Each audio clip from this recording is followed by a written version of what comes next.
मित्रों, भूखे मर जाना। लेकिन जीवन में इन चार लोगों से कभी भी मदद मत मांगना। जीवन में कभी भी संकटों का सामना नहीं करना पड़ेगा। मित्रों, आज की कहानी बड़ी ही ज्ञानवर्धक और प्रेरणादायक होने वाली है। यह कहानी एक कौवे की है।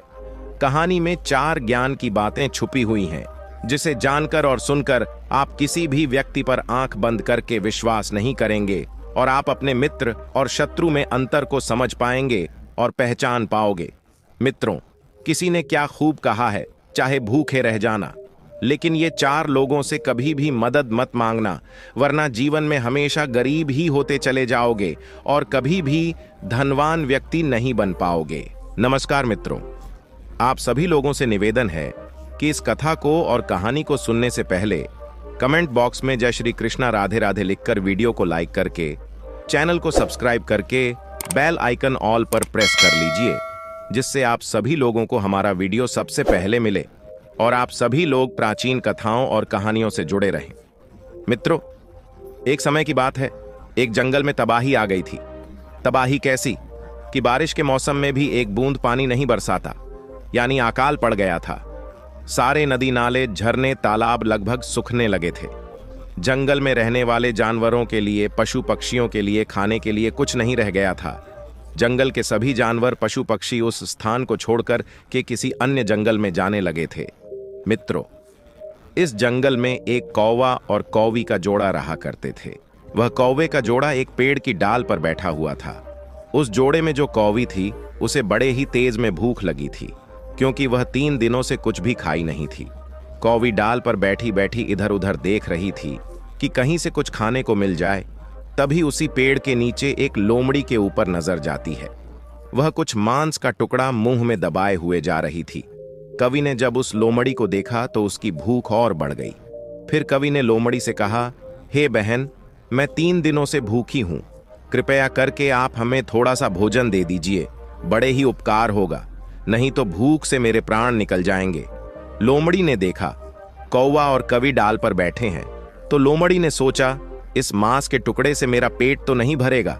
मित्रों, लोमड़ी तो बहुत चालाक होती है। लोमड़ी सोचती है, मैं इस कौवे को बहाने से अपने पास बुलाऊंगी और मैं उसे मार कर खा जाऊंगी, जिससे मेरा पेट भी भर जाएगा। लोमड़ी ने कवि से कहा, तुम घबराओ नहीं बहन, तुम मेरे पास आकर आराम से इस मांस के कुछ टुकड़े को खा लो और अपने भूख को मिटा लो। मित्रों, फिर कवि तैयार हो जाती है और वह जाने लगती है। तब कौवा उसे रोकते हुए कहता है, हे प्रिय, क्या तुम पागल हो गई हो? अरे यह हमारी दुश्मन है, ये शिकारनी है। अगर तुम इसके पास में जाओगी तो तुम्हें मार कर खा जाएगी। फिर वह कवि कहती है, नहीं स्वामी, मैं तो जाऊंगी, जरूर जाऊंगी। यह हमारे साथ ऐसा कुछ नहीं करेगी, क्योंकि यह तो मुझे बहन बोल रही है। मित्रों, फिर एक बार वह कौवा अपनी पत्नी से कहता है, हे प्रिय, तुम मेरी बात को समझो, तुम उसके पास ना जाओ, वह तुम्हें मार कर खा जाएगी। कवि कौवे की बात को नहीं समझती है, तो वह कहता है, प्रिय, तुम ऐसे नहीं समझोगी, हम तुम्हें एक कथा सुनाते हैं, उसके बाद तुम वहां पर जाना। मित्रों, कौवी लोमड़ी के पास नहीं जाती और कौवा की बात सुनने लगती है। कौवा कहता है, हे प्रिय, तुम सुनो। एक जंगल में कबूतर और कबूतरी रहा करते थे। वहीं पर कबूतरी ने अंडा दिया था। जब वहां से कबूतर और कबूतरी दोनों खाने पीने का जुगाड़ करने के लिए बाहर चले जाते थे, तो वहीं पर एक सर्प परचा हुआ था। वह आकर कबूतरी के अंडे को खा जाता था। मित्रों, फिर आगे वह कौवा अपनी कवि से कहता है, हे प्रिय, जब कबूतर और कबूतरी सैर करके वापस आकर देखते हैं तो वहां पर अंडे नहीं रहते हैं। कबूतर और कबूतरी दोनों बैठकर रोने लगते हैं। तभी वहीं बरगद की एक डाल पर बकुला आकर बैठ जाता है और बगुला ने देखा वह दोनों कबूतर और कबूतरी दोनों रो रहे हैं, तो वह देखकर बकुला कबूतरी से पूछता है कि तुम क्या कर रही हो और क्यों रो रही हो। फिर कबूतरी ने अपनी सारी कहानी सुना डाली और कहती है, मेरे साथ ऐसा कई बार हुआ है। मैं जितनी बार अंडे देती हूं, जितनी बार मेरे बच्चे होते हैं, वह दुष्ट सर्प हमारी गैर मौजूदगी में सारे अंडों को खा जाता है। मैं इस बात से बड़ी परेशान हूं। हम कर भी क्या सकते हैं? वह सिर्फ इसी वृक्ष के नीचे बैठता है। हम असहाय हैं, हम उसका कुछ कर भी नहीं सकते। वह बहुत खतरनाक है। फिर वह बगुला उसे कबूतरी से कहता है, हे बहन, तुम्हें ऐसे दुश्मन को बुद्धिमानी से हराना चाहिए। कबूतरी ने कहा, वह कैसे?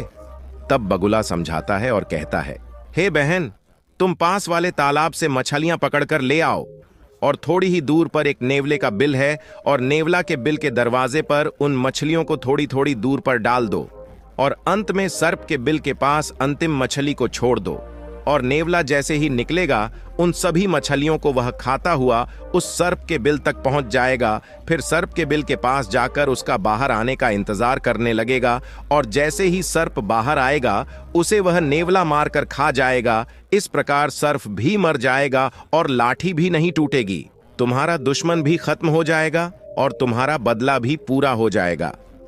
फिर जब कबूतरी ने उस बगुला की पूरी बातें सुनी तो उसे उस बगुला पर भरोसा हो गया, और वह बगुला के साथ वहां से चल देती है और उसी तालाब से मछलियों को पकड़ कर लाती है। उन मछलियों को बगुले के कहे अनुसार थोड़े थोड़े दूरी पर रख देती है। यह सभी काम करने के बाद कबूतरी और बगुला उसी पेड़ पर बैठ जाते हैं। फिर बगुला कहता है, हे बहन, अब तुम थोड़ी देर इंतजार करो। फिर उधर नेवला जब थोड़ी देर के बाद जंगल से बाहर निकलता है तो अपने सामने मछली पड़ी हुई देखता है, तो भगवान को धन्यवाद देने लगता है और खाने लगता है, और कहता है, हे प्रभु, आज तो आप बड़े ही मेहरबान हैं। आज तो भोजन स्वयं चलकर हमारे दरवाजे पर आ गया। मछली को नेवला खाता है, फिर वो और आगे बढ़ता है, फिर मछली को खाता है। इसी तरह कम बाई कम उसे मछली मिलती जाती है और वह खाता चला जाता है। इसी तरह खाते खाते वह नेवला उसी सर्प के बिल के पास पहुंच गया। वहां भी मछली पड़ी थी। उसने मछली खाई और फिर विचार करने लगा, आखिर कारण क्या है? आज मछली एक के बाद एक हमको मिलती जा रही है और हम खाते जा रहे हैं, और मैं मछली को खाते खाते हम यहां तक आ गए हैं। लगता यहां पर किसी का घर है। फिर वह नेवला सोचता है और कहता है, लगता है किसी ने हमारे साथ कोई चाल तो नहीं चली। जो भी हो, चलो इंतजार करते हैं। वह नेवला सर्प के बिल के पास बैठकर इंतजार करने लगता है। जब कुछ समय के बाद सर्प बिल से बाहर निकलता है तो नेवला यही समझता है कि इस सर्प की चाल है। इसी सर्प ने मुझे इस जाल में फंसाया है। मित्रों, यह तो आप जानते ही हैं, नेवला और सर्प की भयानक दुश्मनी होती है। दोस्तों, सर्प नेवला को देखते ही उसके ऊपर झपट्टा मार दिया और लड़ने लगा। उस लड़ाई में नेवला जीत जाता है और सर्प को मार देता है। यह देखकर वह कबूतरी बहुत ही खुश होती है। कबूतरी उसी पेड़ के डाल पर बैठी हुई आवाज लगाती है और कहती है, नेवला भाई, मैं आपका दिल से धन्यवाद करती हूँ, क्योंकि आपकी वजह से मैंने बहुत बड़ी संकट से छुटकारा पाया है मित्रों। लेकिन नेवला उस पर भी वार कर देता है और उसे मार कर खा जाता है। फिर कबूतरी का पति कबूतर सोचने लगता है, एक दुश्मन से बचे तो दूसरे दुश्मन के चंगुल में फंस गए। मित्रों, यही बात वह कौवा अपनी पत्नी कवि से कहता है, एक दुश्मन से वो लोग बचे तो दूसरे दुश्मन के चंगुल में फंस गए, और वह कबूतर मेरी जाति के है। वह भूल गई कि वह नेवला दुश्मन है, हमें छोड़ेगा नहीं। वह उस नेवले पर भरोसा कर लेती है। इसलिए कभी तुम इस लोमड़ी के पास मत जाना, ये तो पक्का हमारी दुश्मन है। यह जरूर तुमको मार देगी और मार करके तुम्हें खा जाएगी। इसीलिए हे प्रिय, इन 4 लोगों से कभी भी मदद की भीख मत मांगना मित्रों। तभी कवि ने पूछा और कहा, हे स्वामी, वह कौन से 4 लोग हैं? फिर कौवा कहता है, हे प्रिय, पहला है दुश्मन। दुश्मन से कभी भी मदद की भीख मत मांगना।